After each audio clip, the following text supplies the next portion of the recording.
Oh my goodness. All right, let's jump to the fun stuff. What do we want to talk about? Do we want we can talk about Star Wars, we can talk about Marvel, DC, anything. It's your show, man. We're it's your world. We're just living in it. That's why you guys are the guests, giving you the opportunity to decide what we talk.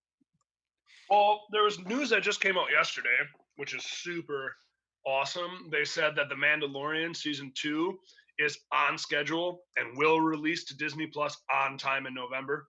No stoppages. That's awesome. So Plus, you can talk about all those casting announcements they've been making too, like Rosario Dawson and Katie Sackhoff, and like all these big actors. Timothy Oliphant they have announced yesterday too coming to the show, so they're getting in some big talent now. All in The Some pretty Mandalorian? big roles too. Yeah. So Holy shit. I think I love the announcements. So like all of them for the most part, like they posted pretty current photos, and I know the internet is a wild place, but like comicbookwhatever.com I follow, and they always release this stuff right away when it comes out. But it was like Rosario Dawson in like Luke Cage, so very recent. It was all, and then the picture that they used for Timothy Oliphant was from The Girl Next Door, which if you haven't seen it, that movie came out in like '03, so that picture's almost 20 years old. There's so many other photos to use that are within the last, 2 decades. But that's like who is the guy they had on that? Why did nobody vet that? They're like, oh, Timothy Oliphant. Oh, this looks nothing like him. We'll use that one. I'm sure his Wikipedia picture is probably more up to date than that. Well, and going off what Brian said too, like the thing at the end of the day, I think one of my favorite human beings on the planet, that if there was we had to put like 10 people in a bunker and I couldn't choose my loved ones or any of my friends or anything or myself, I think the first person I would pick to put in the bunker is Jon Favreau. Like, has that human being created anything that wasn't your favorite thing on the planet? Like Lion King. The Lion King, Iron Man. He not only was he in it, he also directed a bunch of MCU movies. He's the creator of The Mandalorian. Like this guy, The Chef Show. If you haven't seen that, the movie The Chef is phenomenal. The Chef Show is amazing too. Jon Favreau, and not only is an amazing director and creator and actor, he is super humble. If you look at him in any real life stuff, he's just so like, yeah, well, I just really enjoyed doing it and stuff. Like a guy like that could be a huge dickhead because he's allowed to be, because you produce stuff like that.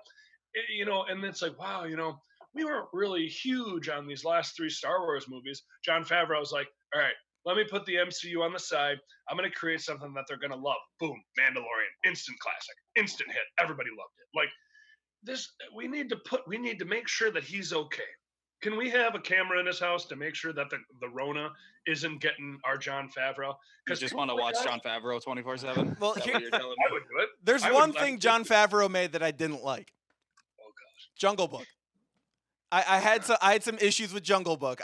They did not utilize Christopher Walken well enough at all. They also deviated way too far from the original story. And you know what else? Yeah. Do you know what else Jon Favreau's in? That I'm sure Chad probably doesn't like. Jon Favreau. You know what he's in? The Replacements. He's in Friends. I'm aware he's in Friends. And I'll have you know, I have nothing against the show. I have a problem with the people who are like, Friends is the greatest sitcom that's ever existed. That's horseshit. It's a lie, and everybody knows it. And I'll have you know, on top of that, for Mother's Day, I bought my wife the full box set on Blu-ray because it came off of Netflix, because she deserves it, and she's a wonderful woman. And everyone listen to the podcast. I see the leash around your neck. Hey, I'm clean. I know you give me shit all the time. I just wanted to throw that out there. I thought your hat too. Your hat says "laugh" on it. It's got the colors. Is that from the show? Because I was going to call it out, but you brought it out first. From something else. It's from something else. The show was fine, but stop telling me it changed TV. No. It doesn't even hold up. It's racist. It's got tons of bad gay stuff in it. It's just a show. If you like put it on air right now, it would tank after 1 season. And I'm all about nostalgia. That's fine. I want people to enjoy what they enjoy. And if you like the show, that's fine. Stop telling me it's the greatest TV that you've ever seen. You're lying. You're lying to yourself. We all know Parks and Rec is the best TV show ever. All right. All right, what were we talking about? We were talking about Star Wars, I think, right. or Marvel. I tangent. think I don't even I know. tangented so Well, hard. Jon Favreau he's everywhere now. True. Everything I- that's owned by Disney, he's in Disney's like wallet book. If you think about it, he revitalized all those Disney movies, like kickstarted the whole live action like remake of the Disney movies. Like he started the MCU. Now he's course correcting Star Wars. Like all of his big stuff that he's done recently has been for Disney. They Well, need and to we give brought- him a Star Wars movie. I mean, they kind didn't of like did the with, last 3. They kind of did by giving him the Well, Mandalorian, yeah. which is even better because instead of a 3-hour movie, we've got 8 hours of one season so far, and that's just one season. right. Yeah. So I'll we be curious to see how the next couple seasons go now that they're introducing more of like the hardcore Star Wars fan canon into it. Like they're bringing in elements from Clone Wars and all that, and being able to keep it so you can understand what's going on if you're just a casual fan, because they have to be able to do that because of all the hype around Baby Yoda and all that kind of stuff that brought in the casual fans to love the show. And I'm wondering about that for myself too, because I haven't gone back and I haven't even watched any of the Clone Wars. So all of this stuff that they've been announcing that they're bringing from that show into this show, I'm hoping that I'll be able to follow it enough to understand what's going on without having to see that content. So we'll just have to wait and see, I guess.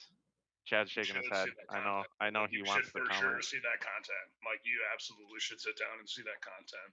I was just about to say I plan on not only rewatching the old Clone Wars, but watching the new stuff that just came out, probably before Mandalorian, for sure this summer. Well, everybody writes it off. They're like, Yeah. "Oh, I want my Star Wars where George Lucas made the models and it's all Stop. Lucas has even said it's canon. He's like, this is part of the universe. Yeah. It is such. Love And it. it's like Ahsoka is in.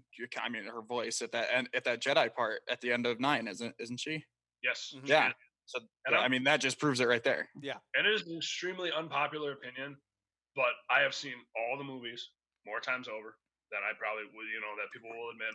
I have a tattoo, a Star Wars tattoo. It's got Obi-Wan's lightsaber on it. It's got Anakin's. But at the end of the day, I'll tell you this right now. I haven't watched the Clone Wars. Ahsoka Tano is my favorite Star Wars character. Really? And it breeds a lot of trouble. I love her. I love every part of it. It's awesome. And everyone's like, "Oh, you're not a real Star Wars fan. It's got to be Han Solo or Luke or Yoda." It's like, no, it doesn't. It doesn't have to be. Well, that's the beauty of the whole franchise too. I feel like George Lucas, what he created was a sandbox for people in the future. He was pretty old when he started Star Wars. Like he was already in like his early 50s, like late 50s. So like it's not like he came up with this while he was in college. So he had to have thought at some point if he wanted this to keep going, because he said he wanted it to be a big thing even back then when LucasArts was starting. He had to have think this was going to happen, right? So to create this blueprint, kind of this starting point, going back and doing the prequels, he had to have known 7, 8, and 9 were going to come eventually, even though he said they were never going to happen at one point. He knew he was going to get bought out by somebody. That man likes his money. We know that. But I just really wish 7, 8, 9 would have been the same fucking director. God damn yeah, it. you know what? I was cool with JJ directing. I was cool with it. But I felt like maybe like a Jon Favreau type of director would have been more interesting. And I think JJ did a phenomenal job, especially with 9, just because he had to clean up so much of the mess that was made with 8. Like he wrote so much interesting things that people were so hyped for the next movie. And then I can't remember the name of the guy who did 8. Rian Johnson. Rian And Johnson. Yeah, as if I was we about to didn't Google know it, but how yeah. bad it was going to be. Look how he spelt his name. We should have known the second we saw his name on the bill Exactly. how bad it was going to be. And that guy has made it public. He's made it known that I'd really like to direct an episode of The Mandalorian. Nope. Go away. Because he'll just erase every single prevalent storyline that we care about and just make it nothing. Her parents were no one. Is so stupid. But then JJ comes back with 9 and he basically just cleans up that mess and continues his own stories that he was trying to tell. Like, I thought he did a really good job with 9, and the original 3 are the best. Let me make that clear. But I really, really, really, really like 9. It's one of my favorites personally, just because I think I actually watched these 3 in theaters. The other ones I've watched retroactively. I wasn't into that kind of stuff when I was a lot younger. So I think living through this and actually anticipating all this stuff and watching it and being involved with it, I just really like 7 and 9. I'm not a big fan of 8, but specifically 9. Like, it's one of my favorites. Ryan Johnson is me if I would have taken all of Brian's midterms and finals his junior year of college.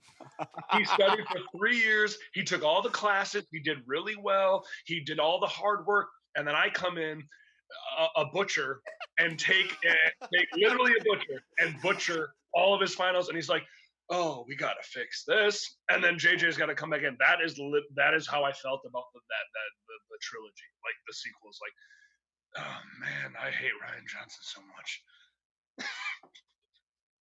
Yeah.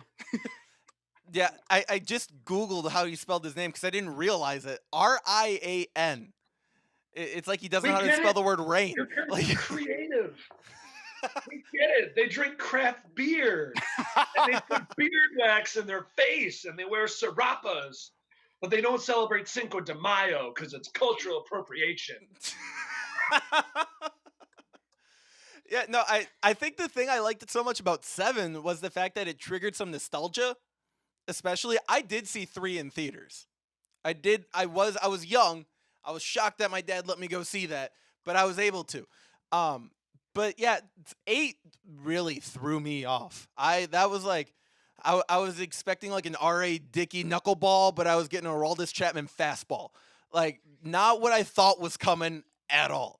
But then, like you said, 9, when you have a guy like J.J. Abrams, who's as smart as he is, controlling something, you're going to be okay. I thought Disney was going to be completely controlling the narrative from the beginning. The director was only going to be a name on a piece of paper, and they were going to do it that way. It turns out that's not the case. And I almost now, in retrospect, wish Disney would have done that with J.J. Abrams just throughout the 3 movies. Yeah, I mean, can you imagine how good and not even if it was just JJ, but any one director doing the entire 3 where he can plan out, okay, I'm going to do this in this movie, this and this movie, and this and this. Like, it just would have been better with one person. I don't understand, because there was supposed to be a completely different third person for 9. Yeah. Like, I don't get that. I kind of wish that they would have stuck with that, to be honest. Really? I've been sitting here very quiet because I've just been kind of letting the conversation go because I have some very unpopular opinions on Let's this hear 'em. whole last trilogy. I was one of the few that really liked 8. I liked the risks that it took, and I liked. I like 8 as a standalone movie, but Yeah. as part of the trilogy, I didn't like it. It was the first Star Wars movie in a long time that I saw where like I didn't know what was gonna come next. Okay.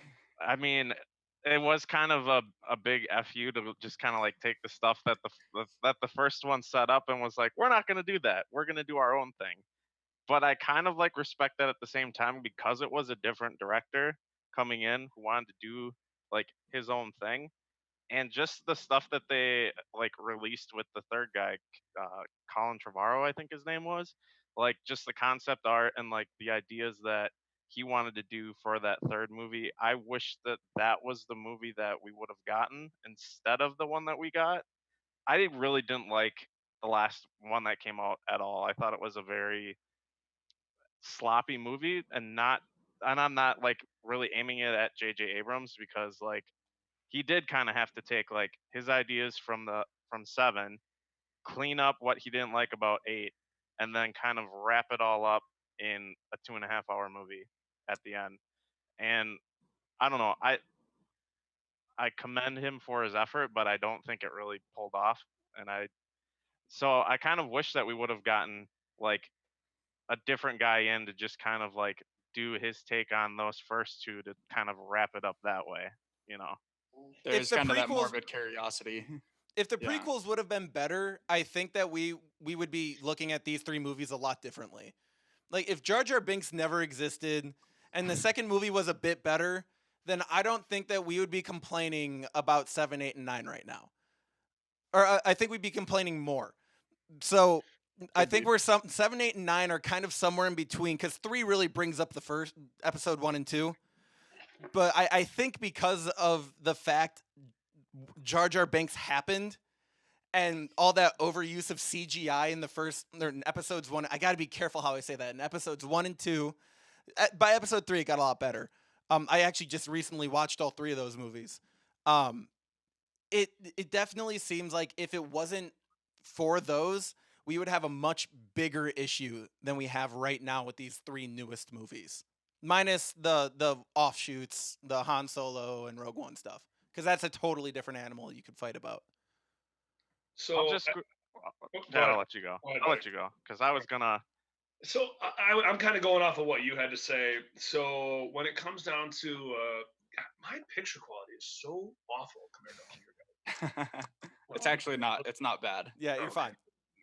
All right. So kind of going off of what you said, like you like the idea of using different directors.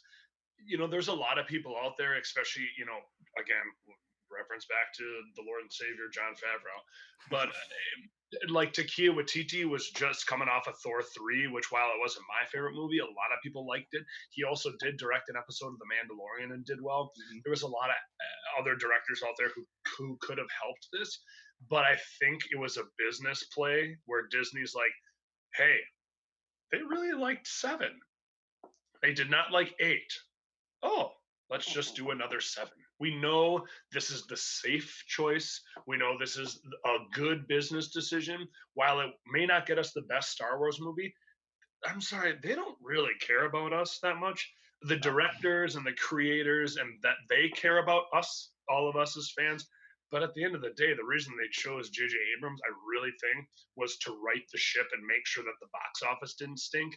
Because they're like, hey, if we slap J.J. Abrams' name back on it, kind of like Kyle said, putting a name on it,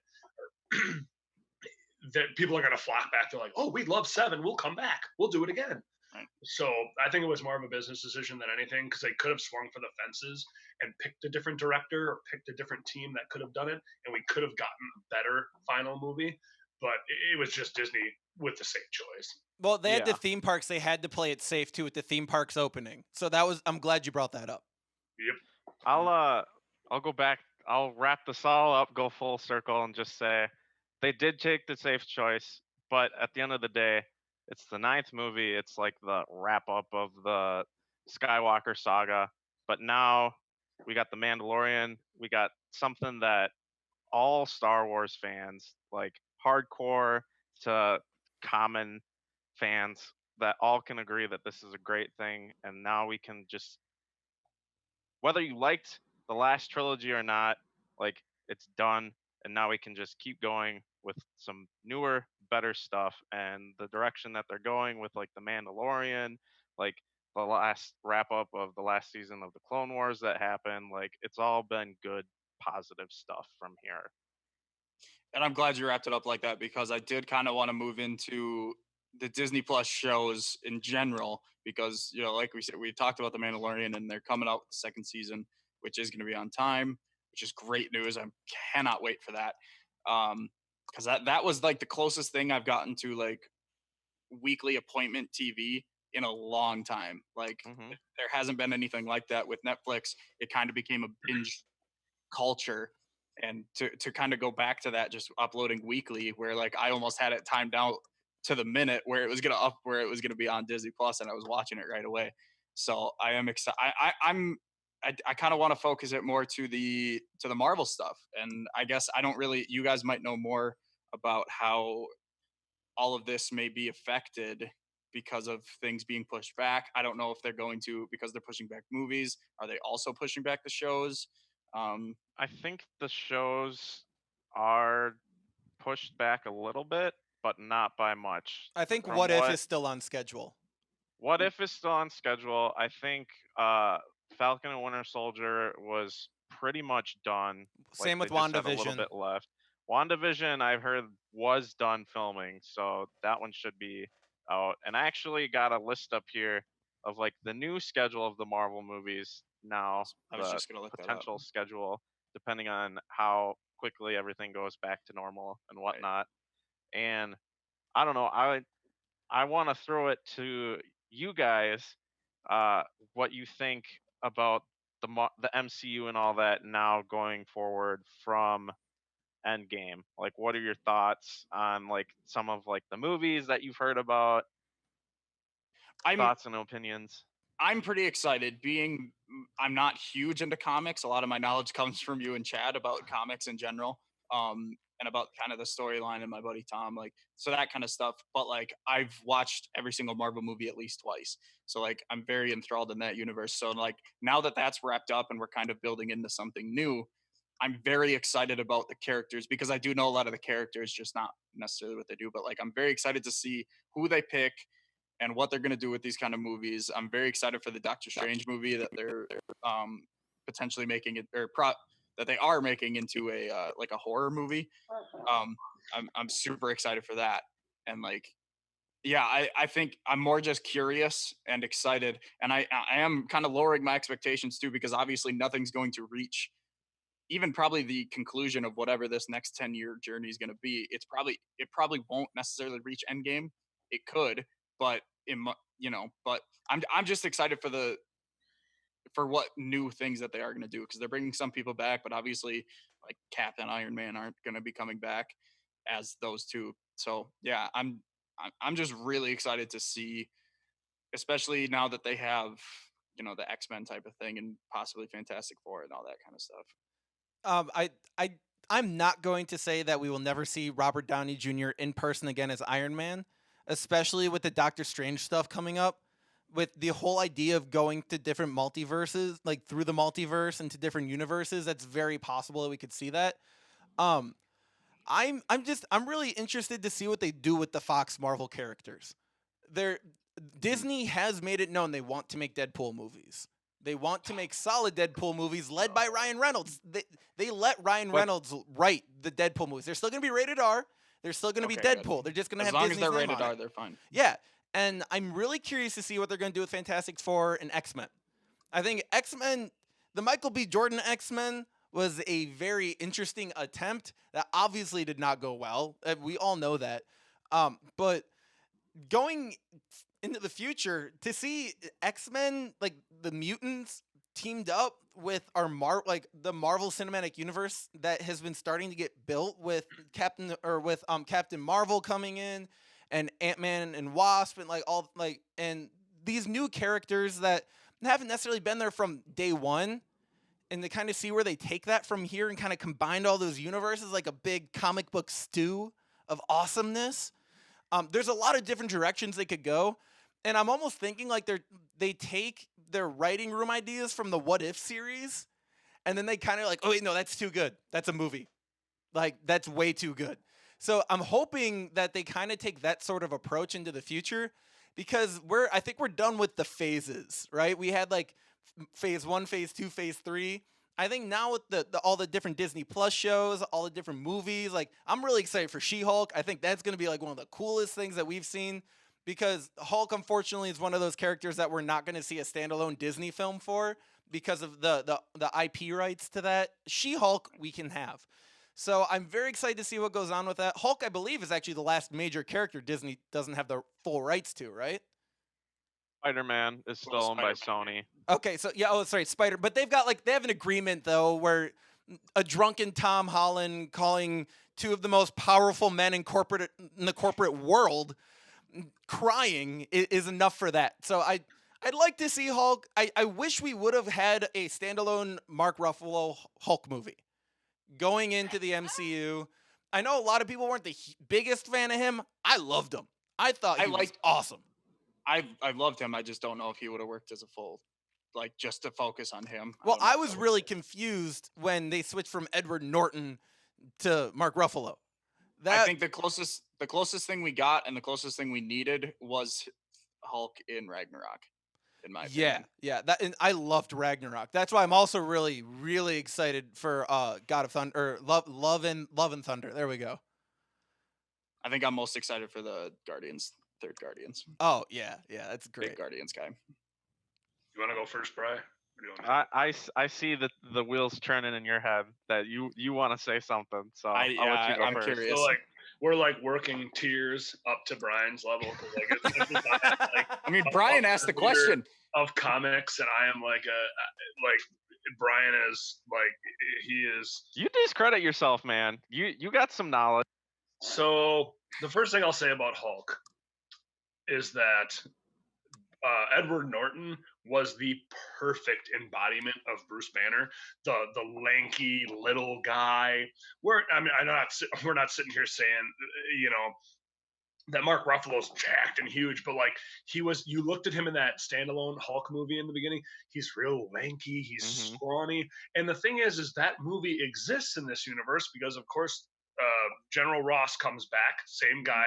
So it's funny to poke around and be like, we literally just watched it today, my wife and I, and we're like, well, it's really weird that like Betty never came back. But we're like, oh, no one ever has a relationship. Oh, well, Sharon Carter was there, and Hawkeye had a wife, but that's all irrelevant. I really, really liked Edward Norton as Bruce Banner. I think Mark Ruffalo did a fine job. Fun fact, he went to the same high school as my dad, Tremper, down in Kenosha. He's actually cousins with my buddy Zach. Hey, all right. Yeah. So awesome. But I guess it's weird, you know, it's weird to look at where we are now, because when we sat down and watched that first Iron Man movie, whether it was in theaters or whether it was at home, you know, years later, it was crazy to think that movie would kickstart. And I said this again, I brought this up watching the movie today. I'm like, I don't want to sound melodramatic, but like, could you imagine what the world would be like right now if Iron Man would have flopped? Like, Iron Man flops, and we don't have these decades of superhero movies. We don't have these kids now where they love superheroes. We don't have like comic book stores thriving again because comics were not popular in the 90s and early 2000s. And this movie franchise really fired it all back up.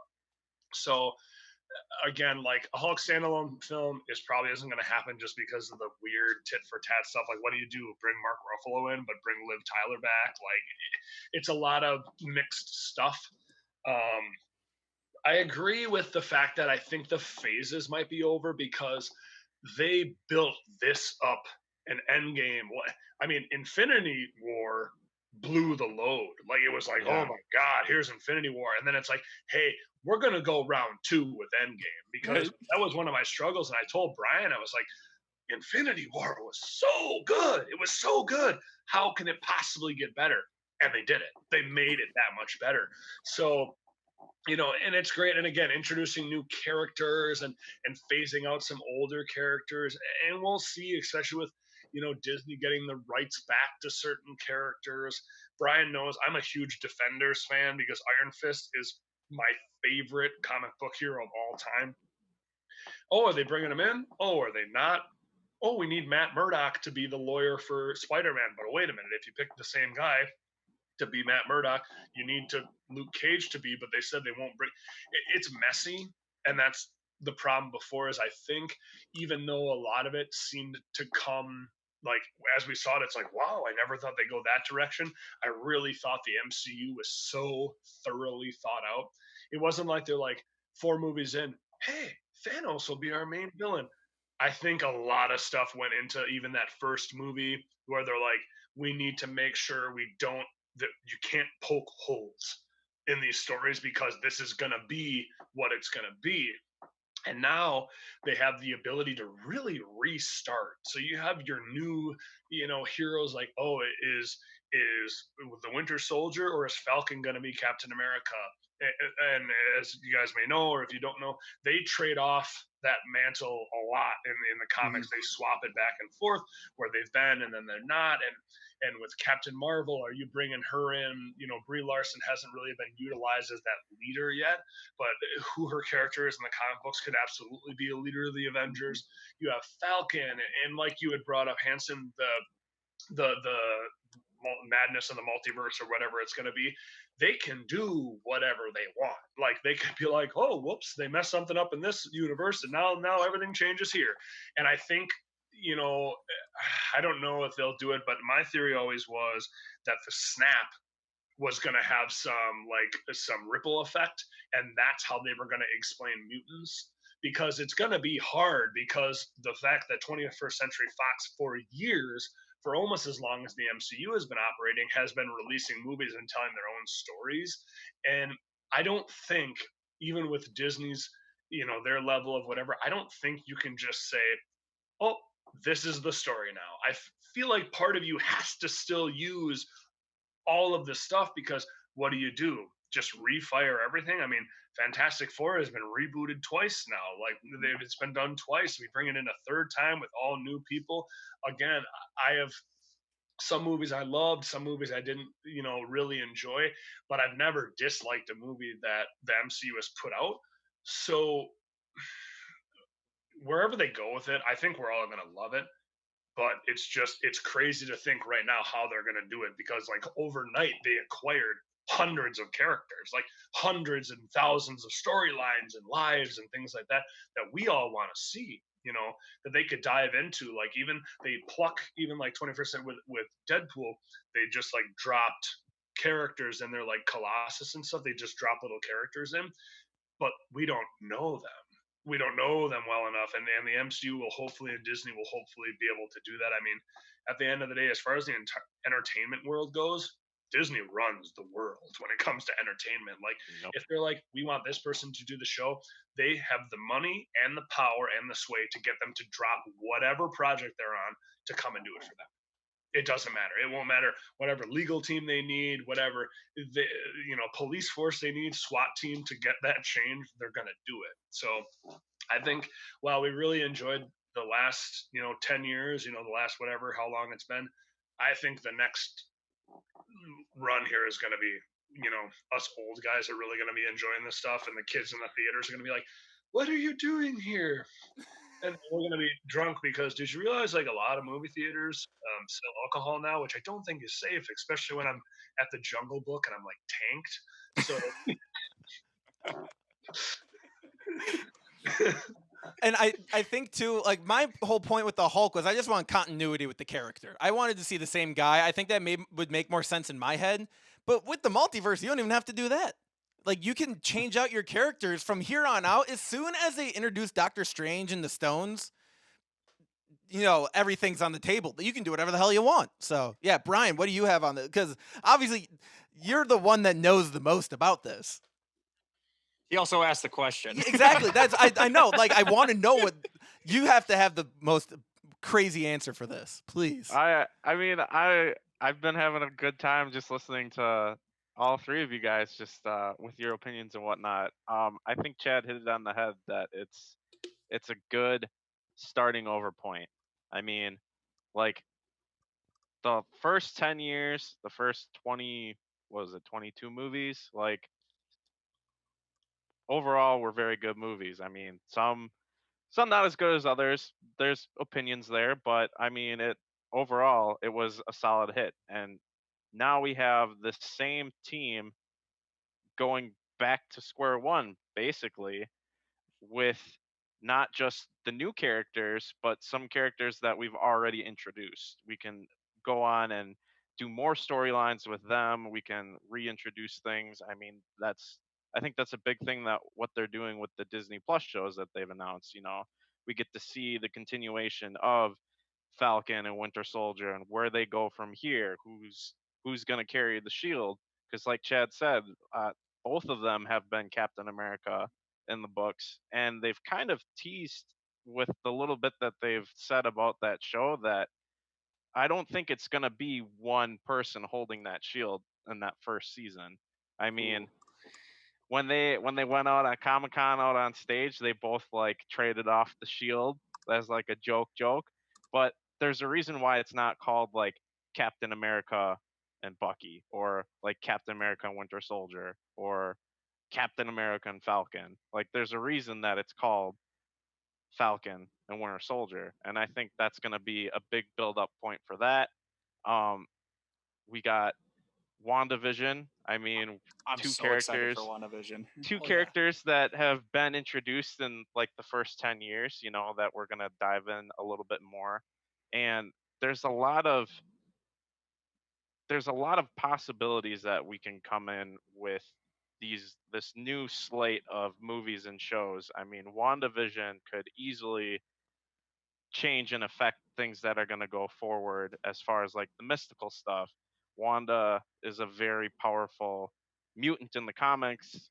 I mean, they've kind of steered away from mutant in the first 10 movies because of like the rights, but now that they got the rights back, they can bring in the X-Men and they could bring in the X-Men there. They could bring in the X-Men and the Fantastic Four with what Chad was talking about with the snap and the repercussions of that. We could get the X-Men and the Fantastic Four like through Doctor Strange and the Multiverse of Madness. There's so many possibilities that we can bring in these Fox characters in, and I think the thing that we got to remember is like they've done all this before. Like people are worried about, we're bringing in too many new characters, too many small characters that nobody knows, nobody likes, so on and so forth. Iron Man was like a C-level character in the comics when they launched that movie. He was not a big character in the books. He was not really that popular of a character. And now look at he's one of like the top characters that's carrying the Marvel franchise. So we've got the same guy, Kevin Feige, that's got a plan for all of this. And even like in the first 10 years of the movies, like things changed. Like things didn't always go according to plan, but they always had the one guy to kind of like steer the ship. And I think going forward, like that's just going to keep continuing. I mean, there's even before they got the rights to Fox, when they got the rights to the X-Men and the Fantastic Four, you could see on the horizon that that was coming. So you know that they had a plan for that. They got a plan going forward of how they're going to introduce these people, when they're going to introduce these people, and how they're going to do it going forward. And I think the one thing that people aren't really thinking about right now either is I think like the cosmic side of the Marvel is going to be a big thing going forward too. Not only with the wrap up of Guardians of the Galaxy, but Captain Marvel's a huge part of that.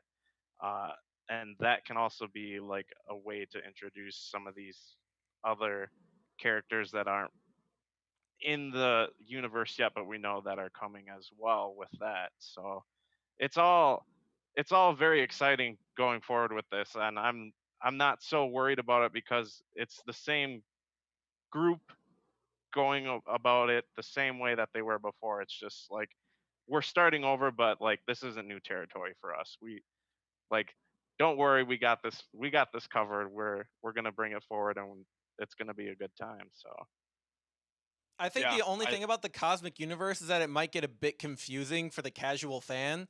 But if they explain it as well as they did with everything else in the universe, it should be okay. But I think another part too is like the world, like it took place on Earth. It just seems so otherworldly, but took place on Earth. I think that was a big draw, like in a big attraction. I hope that doesn't get taken away because now they've got all of our attentions, so it shouldn't yo, matter. So hopefully that's how that goes. I mean, like all the Infinity stuff, that was still very cosmic, but they Yeah. brought it back to like the Earth, back to Earth, and with all these characters too. And two big storylines that they could go into would be like the Kree Skrull War mhm. with Captain Marvel, and that was bringing all of Earth's heroes out into outer space with that war. And they could also just do Secret Invasion. Isn't Now that they've introduced the Skrulls, we've gotten a little taste of them. We can get more tastes of them throughout the movies because spoilers for Far From Home, but there were Skrulls in that movie. Like you can keep building on that to build up to that storyline as well.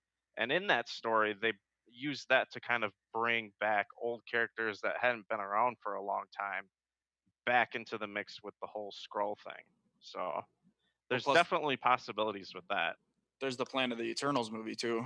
Yup, the Uh, Eternals is very cosmic, and mhm. I feel like going forward we're gonna have a lot of cosmic and we're gonna have a lot of mystic elements in the MCU, which can bring a lot of different changes where they need to be, and also bring in other elements in ways that we probably wouldn't have been able to back 10 years ago. Well, and they developed it a lot that way too, because you look at Iron Man, the first movie, I mean, you essentially battle the Taliban. And in the Captain America, he's punching Nazis. Like, they really took care of really base, easy to understand, concepts. So when you start bringing in, like, I really I'd find it hard to believe that they'd bring Galactus in. Galactus is a really hard character to incorporate as a whole. And the reason being is it's like, if he shows up and we're unprepared, he eats the planet and then we're done. So they have to build to that. You can't have Galactus show up like where Thanos, it took him 20 movies to really show up. You would have to build it again. And I'm not sure if the MCU is prepared to have another decade long run of 20 movies. I think people will still watch them, but I think because they've done it once, it'll be hard. My biggest belief for the future of the MCU, regardless of how they incorporate characters or how they bring people back in, because of the time related stuff with the time travel, I really, really, truly believe if I put all my chips on one storyline, I really think Kang the Conqueror is going to show up.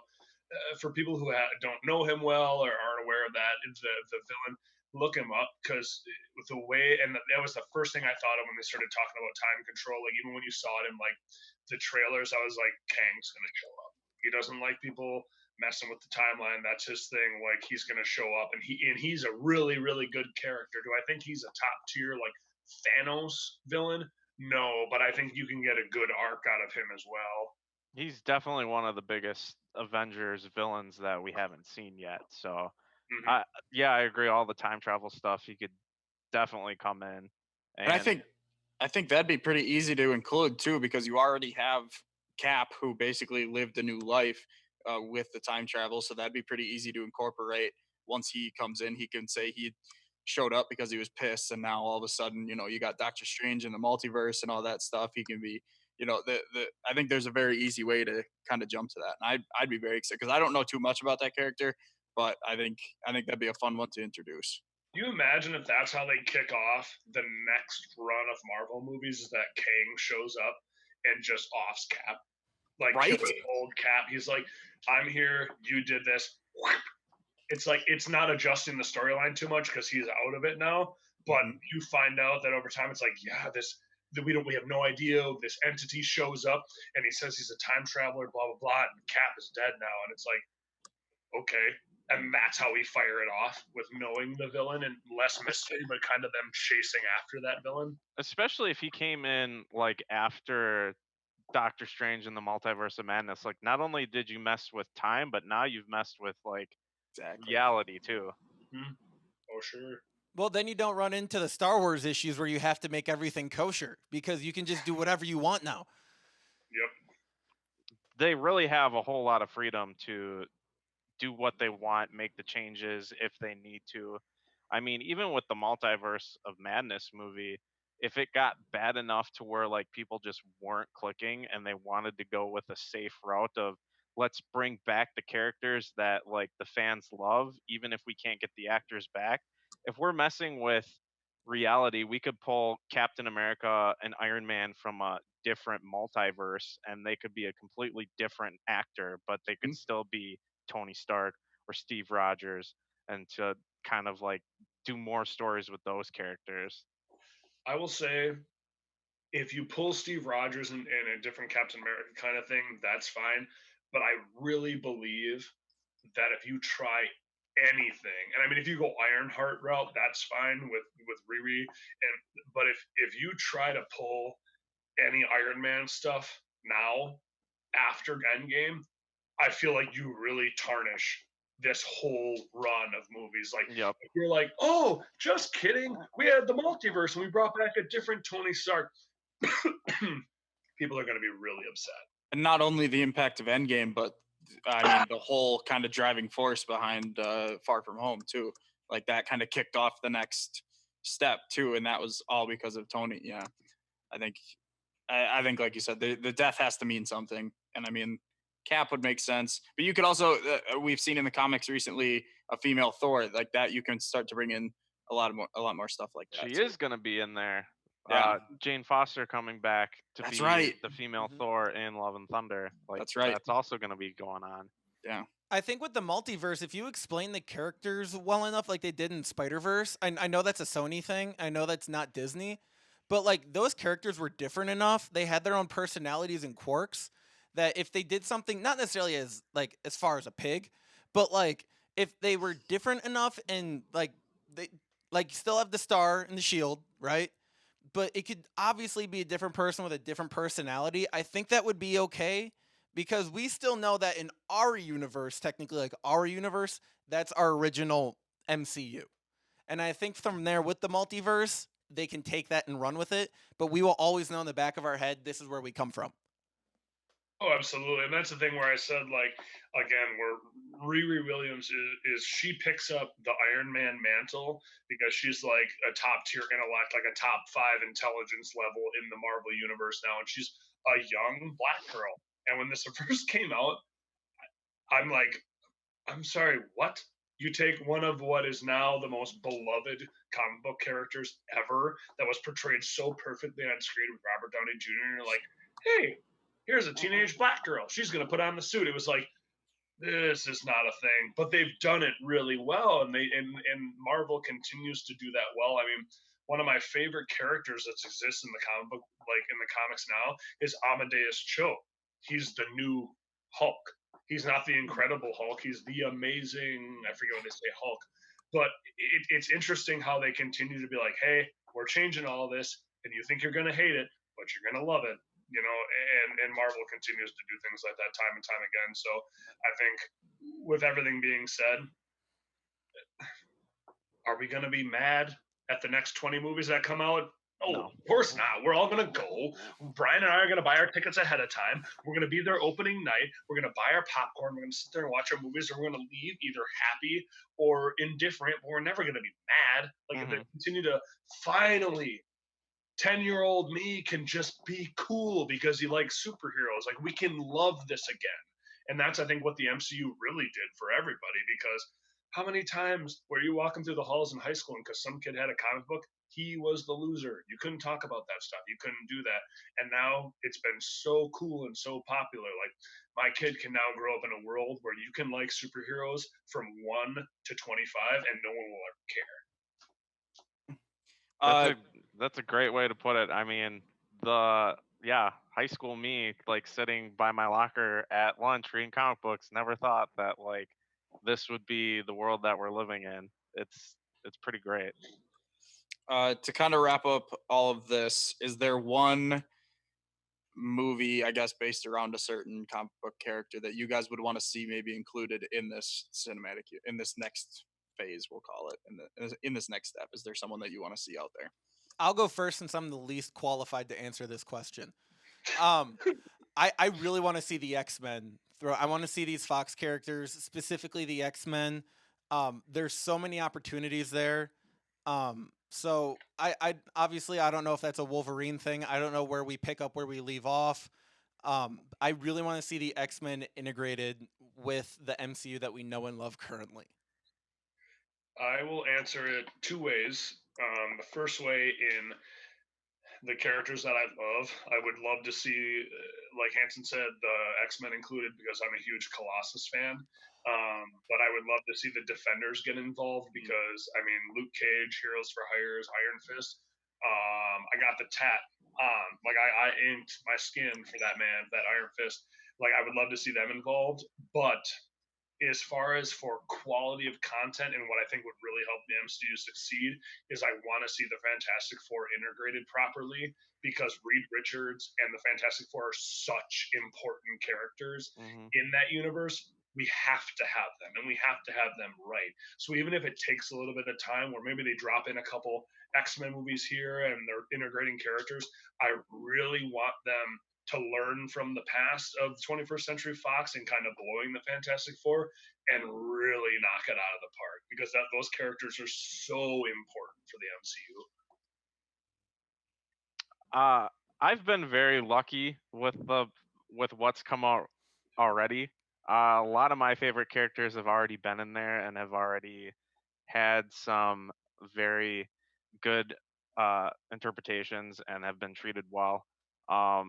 Bucky is one of my all-time favorites. So to see all the stuff that's come with him, I've been really happy about. I'm excited about the Disney Plus shows and the possibilities that brings into expanding stories on some of these smaller characters that might not get a movie, but they're still going to get that much more screen time. Like, they're not like Hawkeye is not going to get a trilogy of movies, but he's going to get an 8-episode series. And we're also going to bring in Kate Bishop, which is the other Hawkeye, who I love her. She's one of my favorites in the comics right now too. So I'm excited for characters like her. I'm excited for She-Hulk. I'm excited for Moon Knight and all of like those kind of shows that are brought in. The only thing that I think I would want is to find a way to bring the Netflix universe into the Marvel universe. Daredevil was probably one of the best comic book adaptations we're gonna get. Like, that run was so good.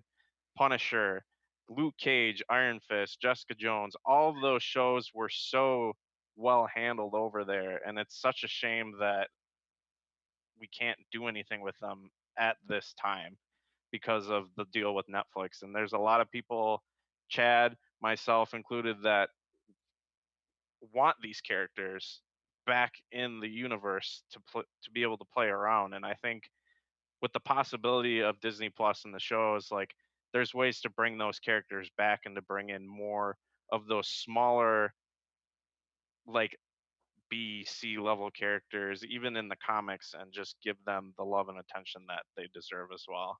What do you mean, Brian? We had Ben Affleck.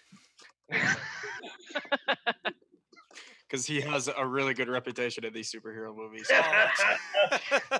People hate on that movie, but I don't know. I enjoyed that movie. It was cheesy as hell, but you can't deny that was probably one of the most like rockin' soundtracks that they had. So weird though. Like they're like, we're gonna make a superhero movie, and we're gonna take they had Colin Farrell, Ben Affleck, and Jennifer Garner, and at the time, those were 3 huge names. And what's his name? Who played Wilson Fisk too? Like, he was also like, oh yeah, Michael Clark Duncan. Yeah, huge cast for that movie. And in reality, at the end of the day, when you bring up this conversation of this movie with the general populace, they're like, yeah, our boy Jon Favreau was in that movie too. He was Foggy Nelson. yeah, you're right. Full circle. Yes, full nerd circle. If he would have directed it, it probably would have been a little bit different. There you go. True. All I want to see is Deadpool interact with all these Avengers. That's all I want. But yeah, I think that's gonna wrap it up. I think we've talked for long enough. This was awesome. I think we're definitely gonna do this again. We're gonna bring back all these guys. And me and Chad actually have something planned for the future as well. So yeah. So thank you guys so much for coming. Brian, I'm so glad we finally got you on. Yeah, dude, this was a lot of fun. I'm glad that I was able to be here and contribute as much as I could with the sports stuff, and then really bring it with the nerd stuff here at the end. I think you made up for it for sure. Chad, Definitely. as always, a pleasure. Thanks for having me, bro. Of course. You guys can find all the Twitter links in the description. I don't want to go through them. Just follow us on Twitter. We're funny people. If you guys want to plug anything you got. Yeah, I'll plug something. Kyle's facial hair is probably the weakest of the 4 of them. You just wait. It's coming back. Is this a challenge? Hey, Brian, and now go to Brian. Yeah. Look at that. All I'll say is, any listeners out there, if you love this show, all this content, and if you loved what you heard today, like, go out, share it with everybody, spread the word. That's the way that we can get more of this to happen. And if you liked Chad and I, that's a good way to bring us back too. Exactly. Feedback is huge, and sharing, like you said, yeah, it's huge. Like, ratings on iTunes, I bring that up most episodes. That's a big way to kind of get us in the rankings, and sharing us on Twitter, wherever. Just tell your friends if they're interested in any of this kind of stuff. Tell them what we talk about, and And if there are I get any good nerds feedback out there listening too, if you got some stuff that you want us to talk about, reach out to these guys. Let them know. Absolutely. So yeah, like I said, thank you all for listening, and we will see you next time. She a California living, cognac sipping, choke blowing, candy flipping, sunshine vibe. Flew out for the show, had to pull her out the road. she hoping I could change her life. But I